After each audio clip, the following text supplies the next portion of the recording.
안녕하십니까 여러분, 황양숙입니다. 이번 시간은 전산세무 1급 전산 실무 진행할 예정이고요. 이전에 진행했던 강좌에 이어서 진행되는 강좌입니다. 93회 전산세무 1급 기출이고, 자, 문제 3번에 있는 결산자료 입력과 관련된 부분하고요. 그리고 문제 4번에 있는 원천징수 같이 진행해 보도록 하겠습니다. 93회 같은 경우는 결산자료 입력도 특이성이 없어요. 기존 패턴에서 크게 벗어난 문제 자체가 없고요. 원천징수 같은 경우는 기존에 한번 냈던 분납 문제가 나왔다라고 하는 게 특이점. 그러니까 분납을 자주 내지는 않아요. 내기 시작한 지도 얼마 안 됐고. 그래서 이제 그 연습을 못했던 분들은 조금 틀리지 않았을까 싶기는 합니다. 근데 요즘에 분납은 다 하실 수 있어야 되는 상황이거든요. 그래서 그 문제가 나왔다. 들어가 보도록 하겠습니다. 저는 연속적으로 들어가는 거여서 미리 화면은 모두 다 정리해 놓고 들었습니다. 우리 930번 오진기업 그대로 들어오신 상태이셔야 하고요. 그러니까 여러분들 강좌를 제가 끊어서 드렸으니까 필요한 강좌를 골라서도 들을 수 있으실 거고, 그리고 진행하는 부분을 연속으로 안 들으셨을 수도 있어요. 근데 회사는 항상 확인하는 습관을 가져가세요. 별도로 말씀 안 드려도. 자, 3번 문제입니다. 다음에 결산정리사항에 대해서 결산정리 분계를 하거나 입력을 하여 결산을 완료하시오. 입력하라는 얘기는 결산자로 입력을 하라는 얘기겠죠. 자, 배점은 8점이고요. 총 4문제인데 각각 배점은 2점입니다. 뭐 각각의 배점은 달라지는 경우도 있고요. 자, 저는 결산 문제는 항상 시작할 때 모든 급제 이렇게 말씀을 드려요. 결산 재무제표의 학계잔액 시산표는 사용을 하든 안 하든 일단 열어놓고 시작을 하자. 그래서 12월 31일자로 열어놓고 시작을 합니다. 자, 필요하면 곧바로 보시면 되는 거니까요. 장 최소화시켜 놓겠습니다. 그리고 수동 결산이 항상 먼저이기 때문에 우리는 전표 입력에 일반 전표 입력을 선택하시고 12월 31일을 아예 입력을 해놓고 시작을 합니다. 됐을까요? 자, 1번 문제부터 보겠습니다. 당사는 소모품을 구입하는 시점에 모두 소모품 계정으로 처리하고 있다고 가정한다. 자, 여러분 모두 소모품 계정이래요. 자, 그럼 이 소모품은 무슨 계정이 된다? 자산입니다. 라는 얘기가 되겠죠. 그래서 모두 다 구입하는 시점에 자산으로 정리하고 있습니다. 이런 얘기가 됩니다. 자, 결산일 현재 12월 31일 현재 확인한 결과 소모품 사용액은 245만 원이다. 이 중에 판매 부문에 사용한 거 요거는 판관비 처리하시면 되는 거고요. 자, 나머지는 제조 부문에서 사용한 부분이다 라고 얘기합니다. 그럼 여러분 245만 원에서 180만 원을 빼주시면 되는 거죠. 그럼 제조 부분의 사용 금액은 얼마가 된다? 65만 원이 되겠네요. 그래서 제조 부분 65만 원. 자, 이런 얘기가 됩니다. 근데 여러분 이 문제는 정말 쉬운 문제예요. 왜냐하면 이런 패턴 문제는 계속 내잖아요. 어떻게? 자, 지금 위쪽에 쓸게요, 여러분. 여기다 써도 될까요? 네, 아래쪽에 쓰죠. 자, 구입하는 시점입니다. 우리가 구입하는 시점을 놓고 봤을 때 무슨 부분? 내가 지금 현재 자산으로 처리했다. 그럼 결론적으로 자산 처리했다는 얘기는 소모품 처리했습니다. 이 얘기가 되겠죠? 자, 그렇게 되면 결산하는 시점 12월 31일이겠죠. 그럼 전체가 다 자산이니까 우리가 12월 31일까지 사용한 건 비용인 거고 사용하지 못한 건 자산인 거예요. 쉽게 생각하면. 그러면 우린 누굴 찾아라? 사용액을 찾아라. 그래서 사용액을 무슨 처리한다? 비용 처리한다. 이렇게 되는 거겠죠. 그런데 구입하는 시점에 자산이 아니라 내가 비용 처리를 하였다. 그리고 그럼 저는 비용 처리했을 때는 소모품 비계정을 쓰지 않습니다. 왜냐하면 어떤 경우는 광고 선전비로 해놨다고 얘기하고 어떤 경우는 소모품비로 해놨다고 그러고 어떤 경우는 사무용품비로 했다고 할 수도 있기 때문에 비용은 다양한 계정이 될 수 있습니다. 그래서 비용의 계정 중에 하나를 썼겠죠. 그러면 12월 31일에 가면 전체 금액이 비용이잖아요. 근데 우리는 발생주의로 가야 되니까 발생한 것까지만 비용인 거죠. 발생한 것까지만 수익인 거죠. 그러면 아직 사용하지 않은 건 비용으로 처리할 수 없어요, 여러분. 그래서 구입한 시점에 비용 처리하면 우리는 사용하지 않은 미사용액을 찾아서 무슨 처리한다? 자산 처리해야 되겠죠. 이때 처리하는 자산은 소모품이겠죠. 그래서 자산의 계정은 소모품이라고 고정으로 놓아도 되지만 비용은 무조건 소모품 비야. 라고 얘기할 수는 없어요. 어떤 계정인지 꼭 확인합니다. 근데 여러분 제가 왜 이 문제가 쉽다고 했냐면 자산 처리했고요. 그리고 사용액을 여러분이 계산하는 게 아니라 우리 사용한 금액은 전체가 245만 원이고 그중에 판관비는 180이고 제조 원가는 65만 원이야 라고 아예 줘버렸잖아요. 그러면 비용 처리하시고 끝내면 되는 거죠. 됐어요, 여러분? 그러면 이 사용액 비용으로 간다, 미사용액 자산 처리한다. 이게 차변에 정리하는 부분이죠. 그래서 우리가 회계 처리했던 구입 시점이 무슨 부분이에요? 차변에 있던 거죠. 그럼 차변에 있었던 거 대변을 보내버리고 새로운 차변이 생기는 거잖아요. 그렇게 정리하시면 되겠죠. 설마 세무 1급인데 이 정리 아직도 못하시는 건 아니시겠죠? 그래도 항상 기본적인 개념은 설명하도록 하겠습니다. 자, 입력하러 가겠습니다. 수동결산이죠. 자, 우리는 어느 변부터 정리할까요? 저는 대변부터 정리할게요. 자, 대변에 소모품이 없어져야 되니까 소모품이라고 넣겠습니다. 자, 그리고 그 금액은 전체가 얼마이다? 245만 원이 사용액입니다. 자, 그리고 상대편 차변에는 소모품비 넣으시면 되겠죠. 자, 소모자 넣어주시면 소모 들어간 거 모두 다 들어오죠. 자, 판매비와 관리비를 먼저 넣겠습니다. 지문에 있는 순서대로 830번. 자, 그리고 그 금액은 얼마이다? 180만 원이다. 자, 그리고 같은 변 차변에 우리는 530번에 있는 소모품비 선택해 주시면 되시고 65만 원. 저는 미리 65만 원 계산했지만 대변부터 입력하시게 되면 사실상 차변의 금액을 계산할 필요는 없었던 문제죠. 됐을까요? 어느 변을 먼저 넣든 관계는 없으시니까. 자, 그 다음 두 번째 문제 넘어가겠습니다. 다음에 보험료에 대한 내용을 결산에 반영하시오. 자, 보험료 계산은 월할 계산할 것이라고 또 주어져 있습니다. 됐을까요, 여러분? 자, 그러면 7월 1일 일반 전표에 차변의 성급비용 240, 보통예금 240이라고 처리해놨고요. 자, 구분해 가서 봤더니 화재 보험료이며 회계 처리 일자는 21년도 7월 1일이고요. 대상의 기간은 7월 1일부터 다음 연도 인가요? 아니면 다다음 연도인가요? 이거 조심했어야겠네요. 자, 여러분들이 무의식적으로 문제를 풀 때 보험 기간을 자꾸 1년으로 계산하는 분들이 있어요. 근데 여러분 지금 문제는 1년이 아니죠. 자, 2021년도 7월 1일부터 21년도 7월 1일부터 2022년도가 아니라 23년도 6월 30일까지예요. 그러면 우리는 12개월이 아니라 몇 개월이 된다? 24개월이 되는 거죠. 됐어요, 여러분? 근데 이거 놓쳤던 분들은 무의식 중에 그냥 무조건 무엇했을까요? 12분의 얼마 이러고 또 계실 거예요. 근데 그게 실수인 거예요. 몰라서가 아니라. 자, 그래서 24개월에 대한 보험료 240만 원이 있다라는 얘기이고요. 그리고 공장 건물 화재 보험료래요. 공장이라고 했으니까 우리는 제조 원가 500번대 코드 써주시면 된다는 얘기고.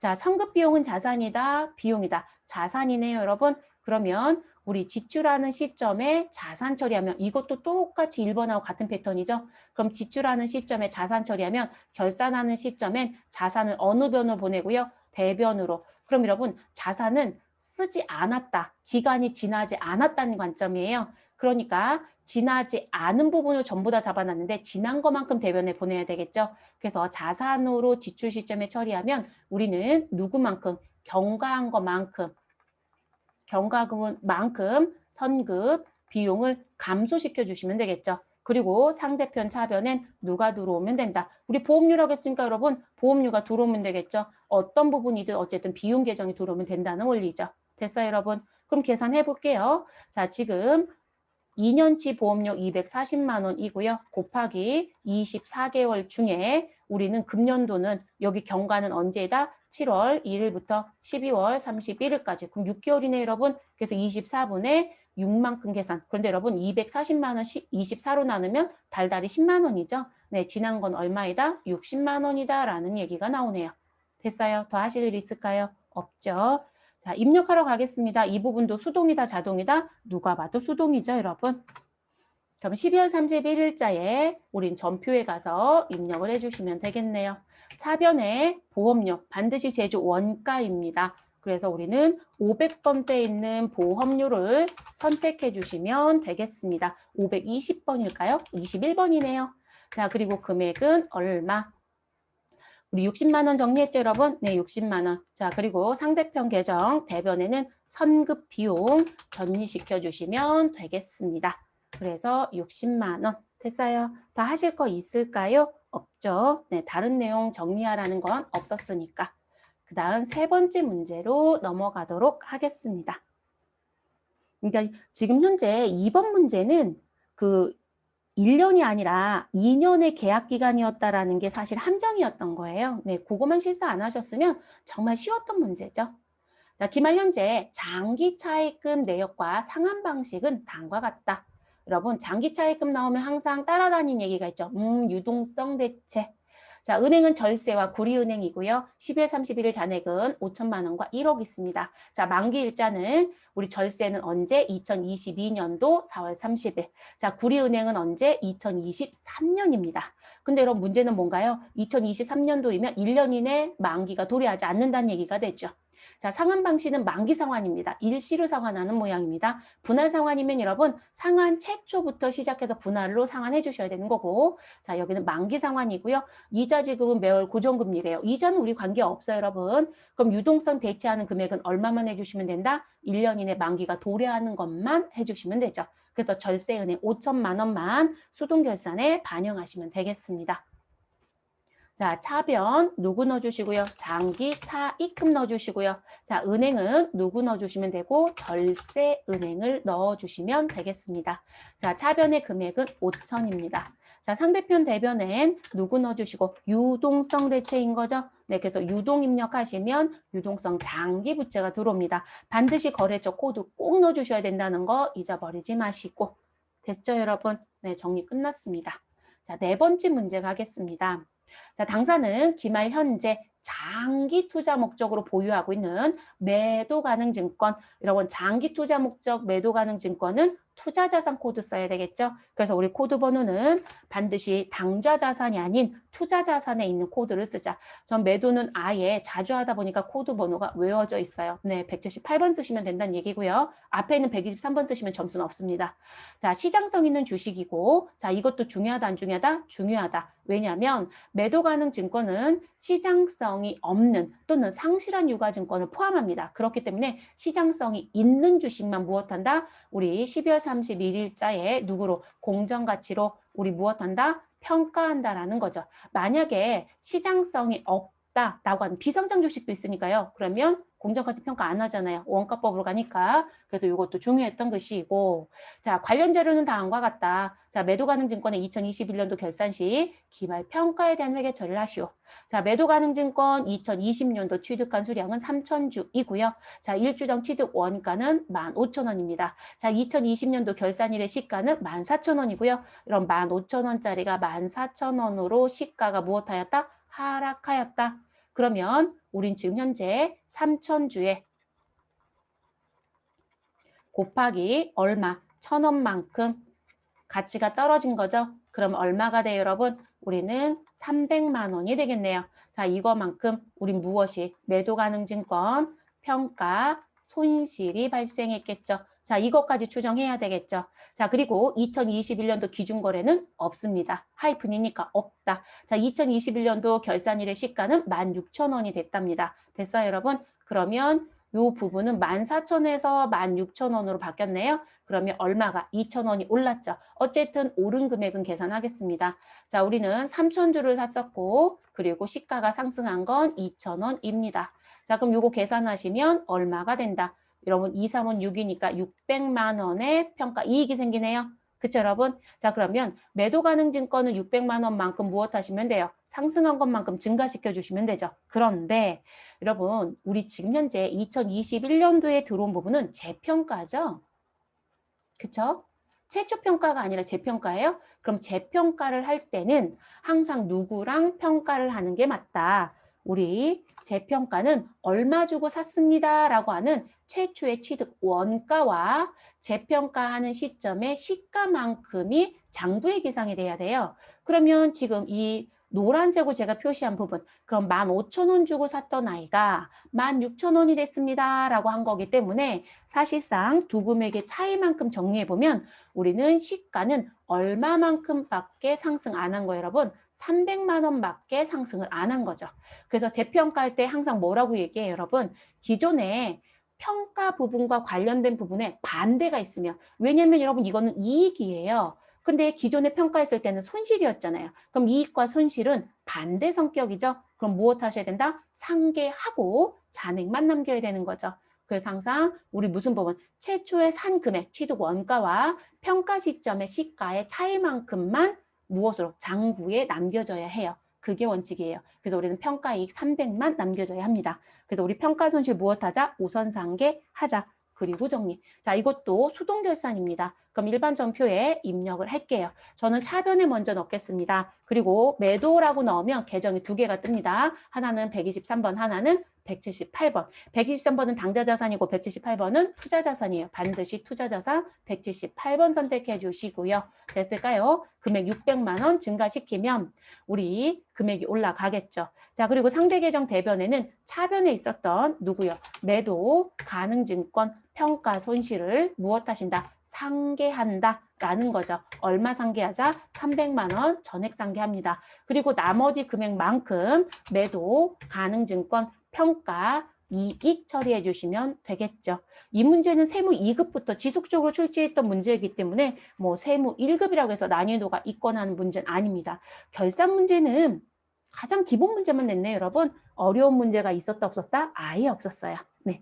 12점 다 맞았었다라고 봐야 되겠죠? 네, 틀린 분은 없을 것 같습니다. 아까 24개월 실수하지 않았다라면 일반 전표 입력 종료하겠습니다. 학계잔액 시산표 저희 열어놓고 왔었는데 여러분 쓸 일이 하나도 없었네요. 네, 종료시켜 주시면 되겠습니다. 자, 그리고 저는 화면 좀 깨끗이 정리하고 넘어갈게요. 자, 두 번째 문제. 문제상으로는 네 번째 문제입니다. 원천징수 들어가겠습니다. 자, 원천징수니까 상단의 모듈은 원천징수 모듈을 선택하시고 시작하시면 되겠습니다. 자, 배점은 10점이고요. 4점짜리와 6점짜리로 구성이 되어 있네요. 다음의 자료에 대한 부분에 대해서 2021년도 6월 사업소득에 사업소득자 등록과 사업소득 자료 입력을 하시오. 자, 두 개 다 해야 4점이네요. 자, 201번과 202번에 채관호와 영탁을 등록해 주시면 되고요. 내역에 봤더니 하나는 자문료이고요. 하나는 축하 공연이래요. 그리고 가로에 있는 건 사업소득과 관련된 국세청 코드를 줬네요. 네, 입력 그대로 하시면 끝나는 부분. 그리고 모두 다 원천징수 세율은 몇 프로이다? 3%이죠, 여러분. 봉사료가 아닌 이상은 3%입니다. 자, 그러면 어디 가시면 돼요, 여러분? 사업소득 관리라고 하는 거 선택하시고 사업소득자 등록에 들어가시면 되겠습니다. 자, 그리고 등록이 끝나면 사업소득자 입력이라는 메뉴에 소득자료 입력하시고 끝내주시면 되는 문제이고요. 자, 저는 메뉴 일부러 한꺼번에 다 열어놨고요. 우리는 사업소득자 등록부터 순차적으로 가겠습니다. 자, 코드 번호 201번입니다. 코드 틀리시면 안 되겠죠? 성명은 최관우입니다. 자, 그리고 소득 구분에 가셔서 코드 도움 F2번 눌러주시면 자문과 고문으로 들어가져 있는 거. 자, 940600이라고 하는 코드가 있죠? 선택해 주시면 되겠습니다. 자, 지금 현재 주민번호가 여러분 가운데 1로 시작하죠? 그럼 내국인, 외국인? 내국인입니다. 자, 그리고 주민등록번호는 7405-1234-781이라고 되어 있고요. 자, 그리고 사업자 번호 준 거 없습니다. 여러분 지금 주어진 정보만 입력하시면 되죠? 네, 그러면 상호, 은행 코드, 사업장 주소, 소득자 주소 뭐 이런 거 준 거 없어요? 그럼 이대로 엔터를 치셔서 마무리하시면 되겠습니다. 또는 직접 무엇 하셔도 돼요? 라인 벗어나도 되고요. 자, 그 다음 코드 202번. 자, 성명은 영탁입니다. 자, 소득 구분은 F2번 누르시고 가수를 찾아주시면 되겠습니다. 모델 아래쪽에 940304라는 가수가 있네요. 자, 내국인 1번 선택해 주시면 되고요. 주민등록번호는 840116178945 넣어주시면 되겠습니다. 자, 이럼 추가 자료 있어요? 없어요? 그러면 이대로 마무리하시고 끝내주시면 되겠습니다. 그래서 이렇게 무슨 등록 끝났다? 사업소득자 등록은 끝났다. 그러면 끝났으니까 메뉴는 종료시켜 주시면 되고 소득자료 입력에 가겠습니다.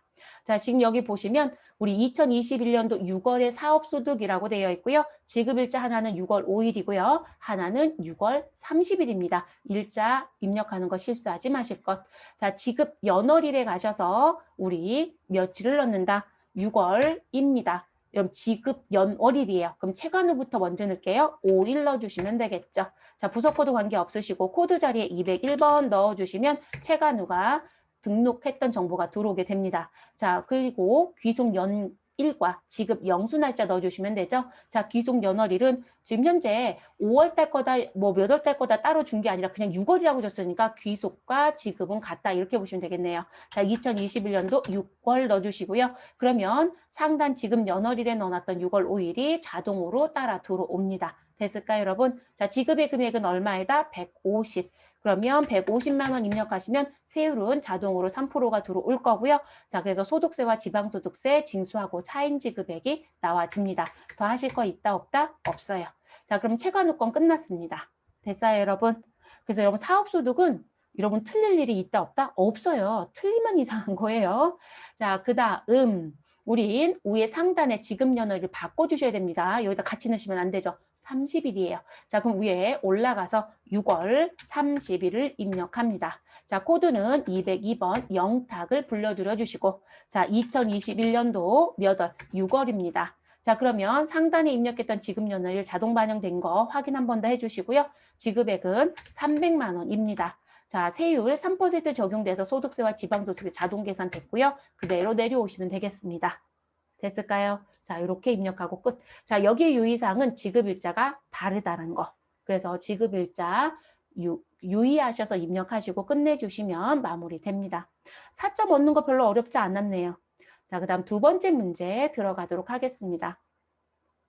다음은 영업부의 부장 김다움이라고 되어 있고요. 사원코드는 101번, 주민등록번호는 78로 시작하는 번호이고요. 입사일자는 2010년도 5월 6일이며 자, 2020년 말 연말경상 결과와 자, 여기 김다움의 2020년도 총급여는 6,500만 원이며 연말정산의 결과는 다음과 같습니다. 그래서 결정세액은 445만 9,400원이고 미리 냈던 기납부세액은 원천징수세액이겠죠. 263만 420원이며 그리고 그러면 여러분 결정세액이 실질적으로 더 크다는 얘기네요. 그러면 우리는 이 두 금액의 차이만큼이 뭐가 된다? 납부세액이 나오는 거죠. 차감 징수세액의 양수이면 납부이고요. 음수이면 환급입니다. 자, 그래서 이렇게 나왔다라는 정보를 주었습니다. 그래서 그 결과와 2021년 2월 급여 자료이다라고 얘기합니다. 자, 이 자료를 바탕으로 2021년도 2월분 급여대장과 급여대장이니까 급여자료 입력을 하시오라는 얘기고요. 그리고 원천징수 이행상황 신고서를 무엇해달라? 작성해달라라고 했습니다. 자, 필요한 경우 수당 및 공제사항을 반드시 등록해달라. 배점은 6점입니다.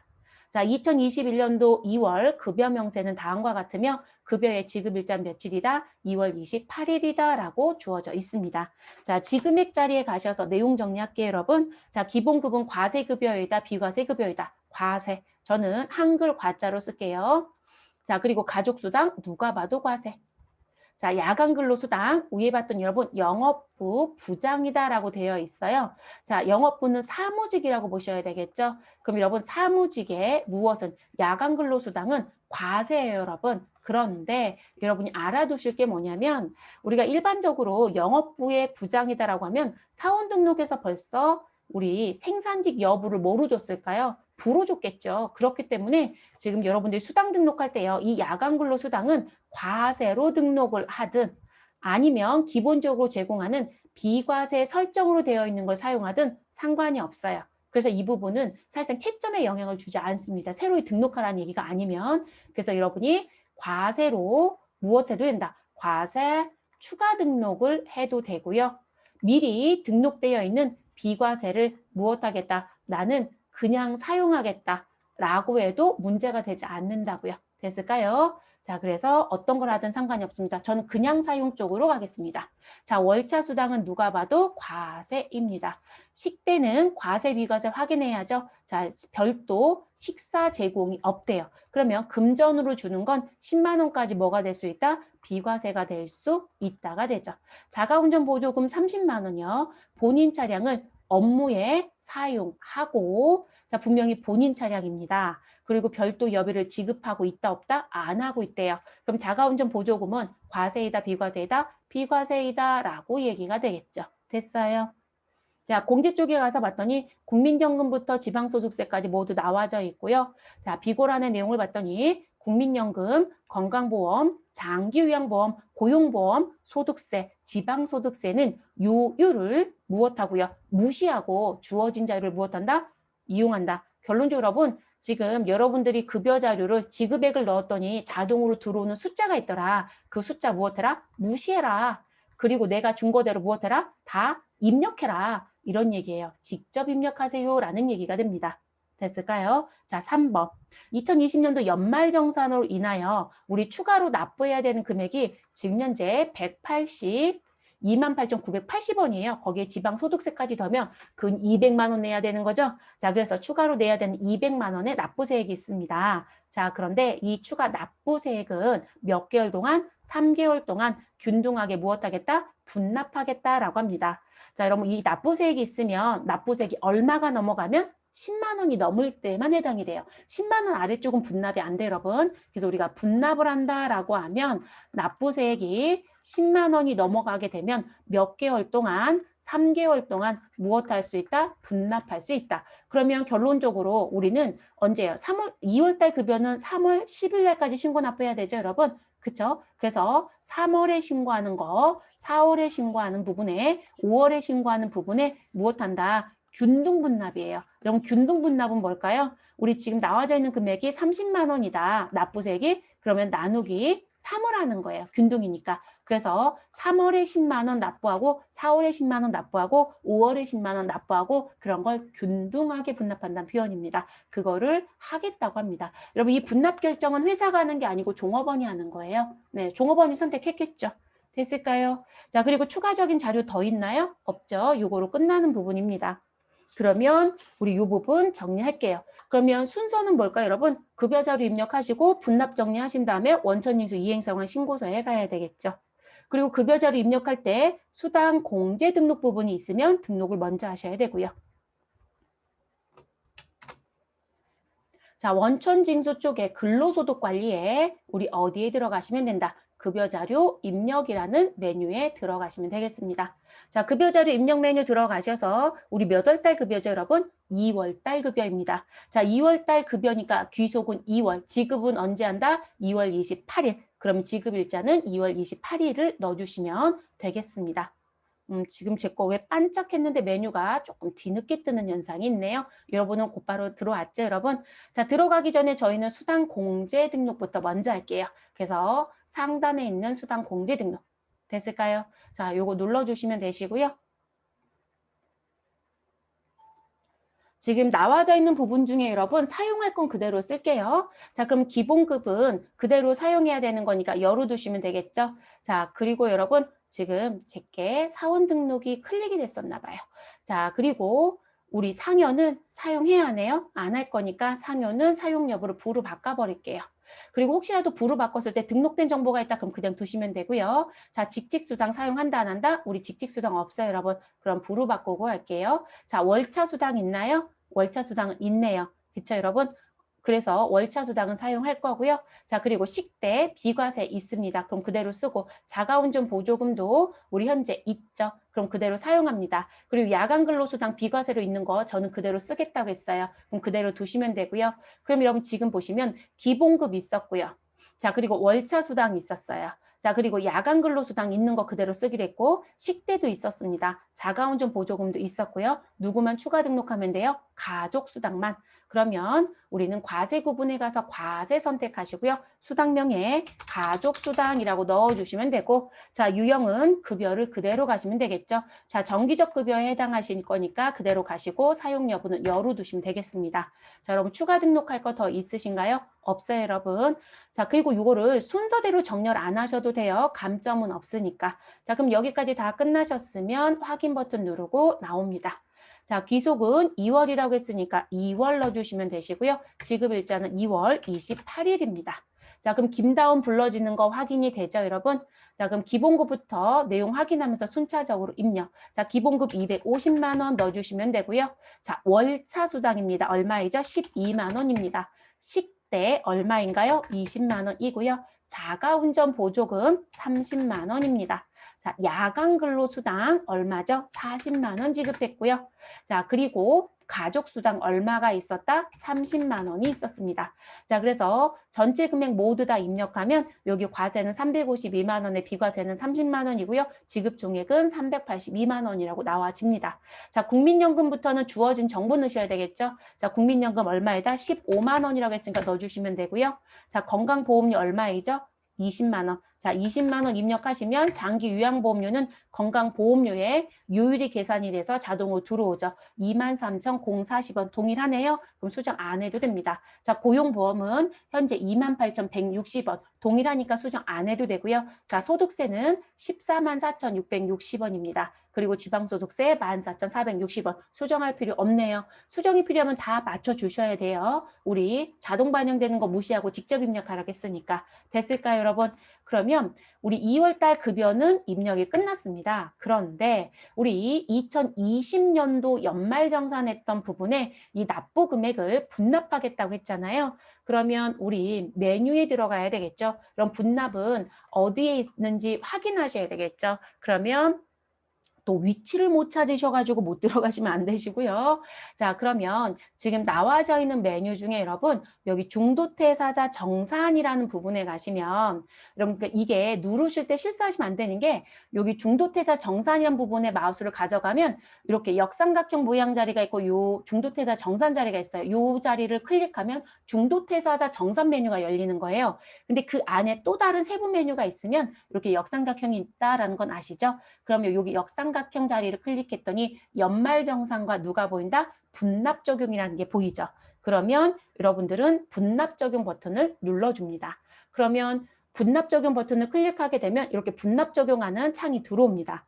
그러면 이런 건 시험을 출제하는 분들이 2020년도 연말정산을 끝내서 백데이터에 탑재시켜 줄 거예요. 여러분이 그걸 하는 건 아니니까.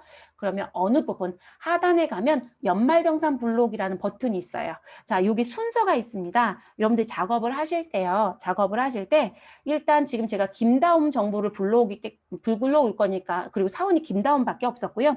사람이 많으면 여러 사람이 등장이 되는 거거든요. 그러면 여러 사람이 들어와져 있을 거고요. 그럼 여러분들은 여기 김다움이란 부분에 여기 체크박스가 있죠. 항상 체크박스가 선택되어 있는지 꼭 확인해 주세요.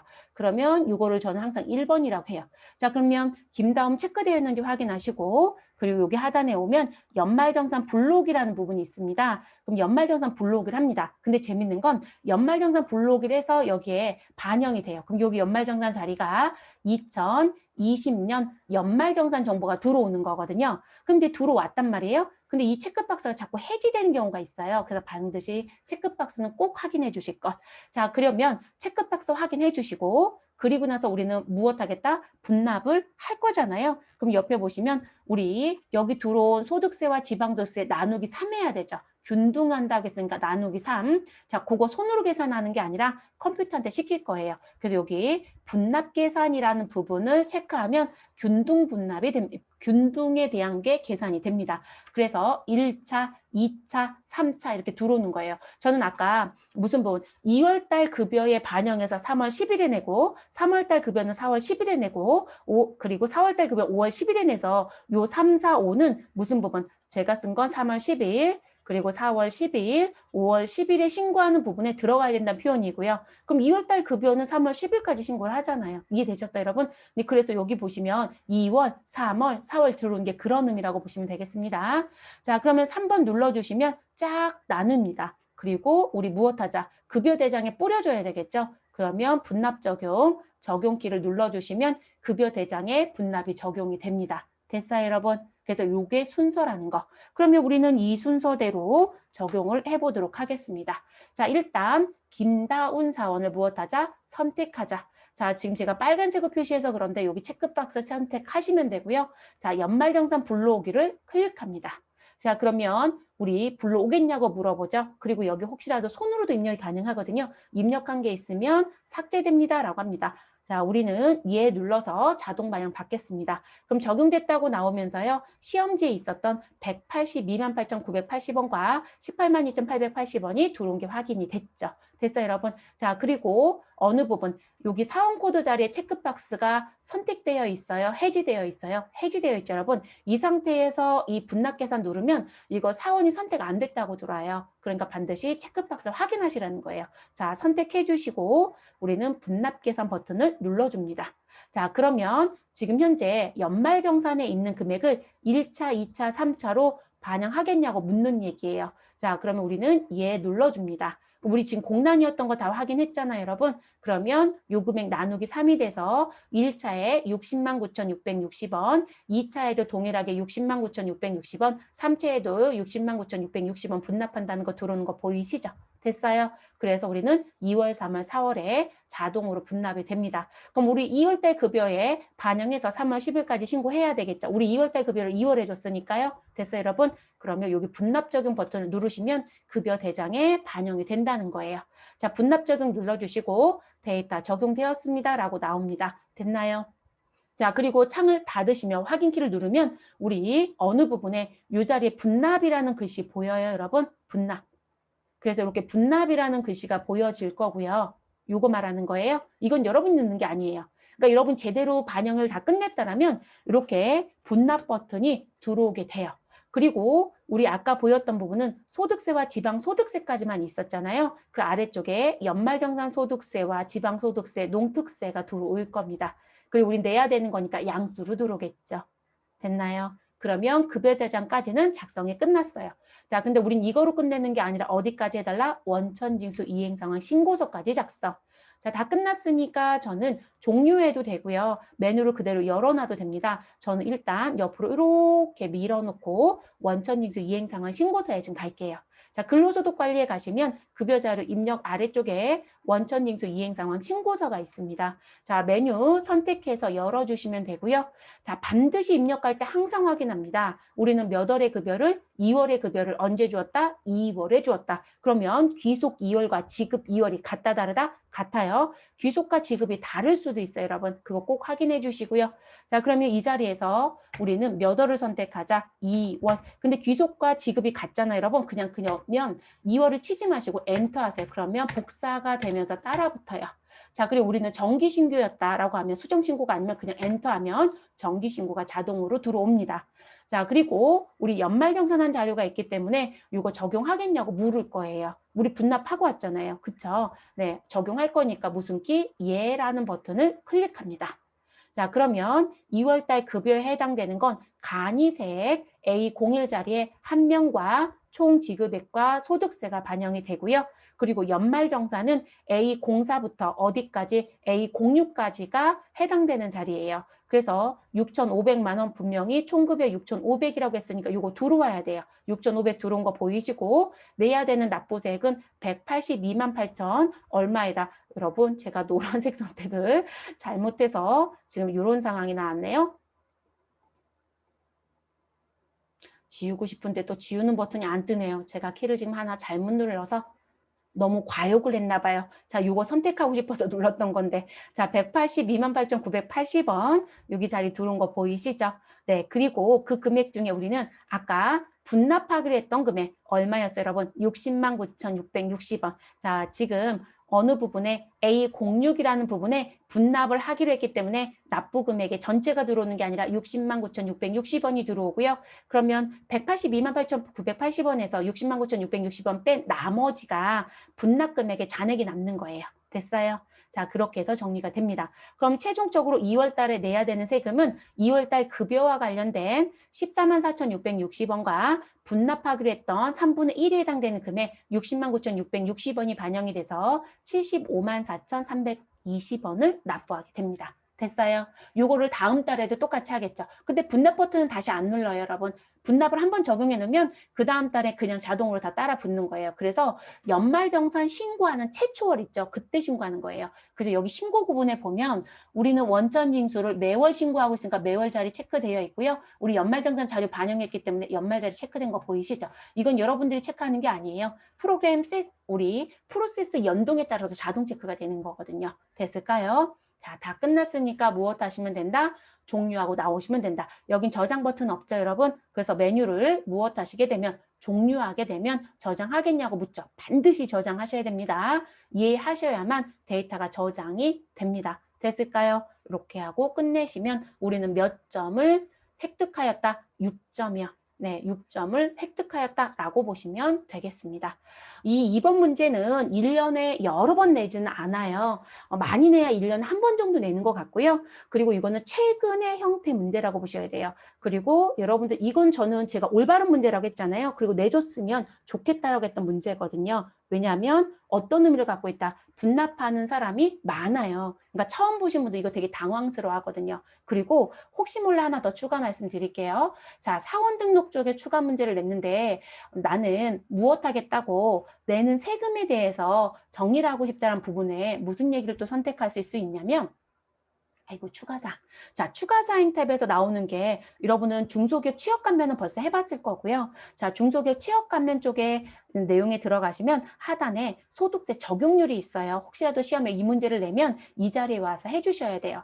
우리 아까 김다음 선택했을 때요. 급여자를 입력했을 때 소득세 자리가 100%로 나와 있었어요. 그럼 이 사람은 소득세 원천징수세에 간이 세액표에 의해서 나와져 있는 부분 100% 하겠다는 얘기예요. 그런데 우리 원래 징수해야 되는 금액 중에 80%를 징수하거나 또는 더 많이 징수하는 120%를 선택적으로 징수할 수 있어요. 이건 회사가 선택하는 게 아니고요. 근로자가 내는 거거든요. 이런 문제가 나오면 추가 등록사항에서 무엇 한다? 선택하시면 돼요. 그러면 80% 했을 때는 원래 내야 되는 세금이 10만 원이다. 그럼 8만 원만 징수할 거고요. 만약에 120% 선택했다. 그럼 12만 원을 징수하는 거거든요. 근데 이거 왜 하는 거냐면 연말정산했더니 환급세액이 많은 종업원은 낼 때 조금 내고 싶은 거예요. 그럼 80% 선택하는 거고. 근데 연말정산하면 지금 김다움 씨처럼 납부 금액이 너무 많아지는 거죠. 그러면 나는 원천징수세 조금 더 많이 떼겠다예요. 그럼 120%를 선택할 수 있거든요. 됐을까요? 이것도 내는 취지가 있을 수 있습니다. 전 이것도 냈으면 좋겠어요. 너무 어렵다고 느낄까요? 시험 보시는 분들은. 근데 아셔야 되는 내용이에요. 네. 그래서 현재 분납은 내고 있고 원천지수 세액 조정하는 선택 버튼 현재까지 낸 적은 없더라는 거죠. 자, 이렇게 해서 저희는 결산과 우리 결산과 원천징수까지 모두 다 마무리를 했습니다. 이번 문제 어렵다고 느끼시는 분들은 똑같은 데이터 가지고 한 번 더 해보시기를 권합니다. 자, 다음 시간에는요, 법인 조정으로 다시 돌아오도록 하겠습니다.